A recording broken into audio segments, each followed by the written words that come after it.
নমস্কাৰ বন্ধুসকল, মই হিৰেণ।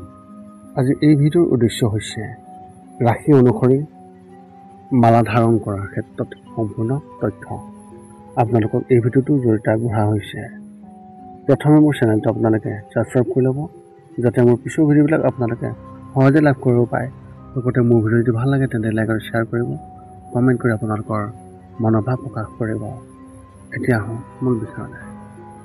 আজি এই ভিডিঅ'ৰ উদ্দেশ্য আপোনালোকে নিশ্চয় গম পাইছে যে ৰাশি অনুসৰি আমি কেনেধৰণৰ মালা ধাৰণ কৰিব লাগে, যাৰ ফলত আমাৰ মন মগজু এই সকলোবোৰ সুস্থিৰ হৈ থাকে আৰু শান্ত হৈ থাকে। লগতে মানসিক যি ডিপ্ৰেশ্যন বা মানসিক যি চিন্তা, সিও আমাৰ সঠিক সময়ত সঠিকভাৱে চলি থাকে। আৰু মন্ত্ৰ জপ কৰি এই মালা আপুনি যদিহে ধাৰণ কৰে, আপোনাৰ ৰাশি অনুসৰি আপুনি নিশ্চয় তাত সুফল লাভ কৰিবই কৰিব, যাৰ ফলত আমাৰ মন মগজু ঠিক হৈ থাকিব। এতিয়া আমি আৰম্ভ কৰোঁ যে সৰ্বপ্ৰথম মেঘ ৰাশিৰ পৰা।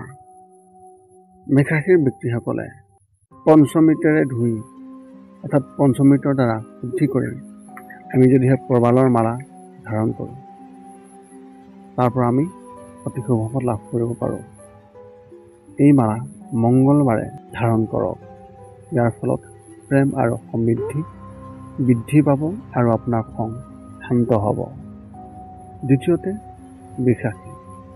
বৃষ ৰাশি ব্যক্তিসকলে শুক্ৰবাৰে নিশা 8 বজাৰ পৰা 9 বজাৰ ভিতৰত স্ফটিক মালা ধাৰণ কৰিব লাগে। ইয়াৰ ফলত আপোনাৰ আৰ্থিক অৱস্থা শক্তিশালী হ'ব।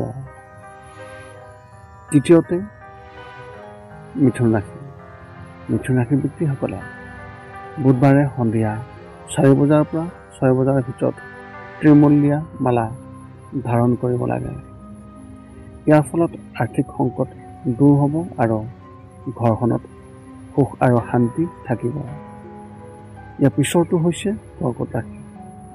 কৰ্কট ৰাশিৰ ব্যক্তিসকলে সোমবাৰে ৰুদ্ৰাক্ষ মালা বা মুকুতাৰে বনোৱা যি মালা, তাক ধাৰণ কৰিব লাগে। ইয়াৰ ফলত শিৱৰ আশীৰ্বাদ লাভ কৰিব আৰু আপোনাৰ ঘৰত সুখ শান্তি সদায় বজাই ৰাখিব পাৰিব। ইয়াৰ পিছৰটো হৈছে সিংহ ৰাশি। সিংহ ৰাশিৰ ব্যক্তিসকলে ৰবিবাৰে পুৱা চন্দনৰ মালা ধাৰণ কৰিব লাগে। ইয়াৰ ফলত শৰীৰ সুস্থ হৈ থাকিব আৰু সন্মান বাঢ়ি যাব। ইয়াৰ পিছৰটো হৈছে কন্যা ৰাশি। কন্যা ৰাশিৰ ব্যক্তিসকলে বুধবাৰে সন্ধিয়া 4 বজাৰ পৰা 6 বজাৰ ভিতৰত সেউজীয়া হকিক মালা ধাৰণ কৰিব লাগিব। ইয়াৰ ফলত ধন সম্পত্তিৰ এই ঘৰখনলৈ আহি থাকিব। ইয়াৰ পিছৰটো হৈছে তুলা ৰাশি। তুলা ৰাশিৰ ব্যক্তিসকলে শুক্ৰবাৰে নিশা 8 বজাৰ পৰা 9 বজাৰ ভিতৰত স্ফটিক মালা ধাৰণ কৰিব। ইয়াৰ ফলত ধন সম্পত্তি আৰু সমৃদ্ধি বৃদ্ধি পাব আৰু ঘৰত শান্তি থাকিব। ইয়াৰ পিছৰটো হৈছে বৃশ্চিক ৰাশি। বৃশ্চিক ৰাশিৰ ব্যক্তিসকলে পঞ্চমৃতৰ দ্বাৰা শুদ্ধি কৰি মঙলবাৰে প্ৰবালৰ মালা ধাৰণ কৰিব। ইয়াৰ ফলত প্ৰেম আৰু সমৃদ্ধি বৃদ্ধি পাব। একে সময়তে খং শান্ত হৈ থাকিব। ইয়াৰ পিছৰটো হৈছে ধনুৰাশি। ধনুৰাশিৰ ব্যক্তিসকলে বৃহস্পতিবাৰে পুৱা পুত্ৰজীৱাৰ মালা ধাৰণ কৰিব। ল'ৰা ছোৱালীৰ ফালৰ পৰা সুখ আৰু শান্তি সদায় ঘৰখনত থাকিব। ইয়াৰ পিছৰটো হৈছে মকৰ ৰাশি।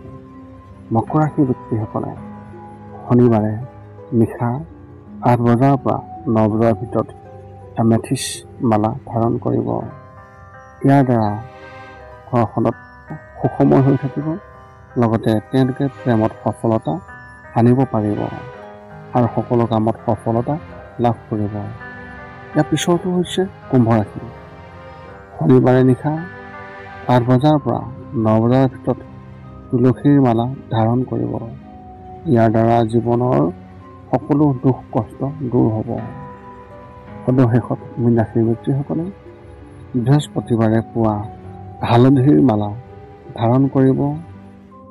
শিশুৰ সমৃদ্ধিশালী হ'ব। তেওঁলোকৰ শিশুসকল ইয়াৰ ফলত সমৃদ্ধিশালী হ'ব আৰু তেওঁলোকৰ সকলোবোৰ সমস্যা সমাধান হ'ব। এই আছিল আজি এই ভিডিঅ'টোৰ সম্পূৰ্ণ তথ্য, যাৰ ফলত আপোনালোকে ৰাশি অনুসৰি আপোনালোকে কিহৰ মালা ধাৰণ কৰিব লাগিব তাৰে সম্পূৰ্ণ তথ্য লাভ কৰিব পাৰিছে। আশা কৰোঁ আপোনালোকে এই ভিডিঅ'টোৰ দ্বাৰা অত্যন্ত প্ৰয়োজনীয় জ্ঞান লাভ কৰিছে।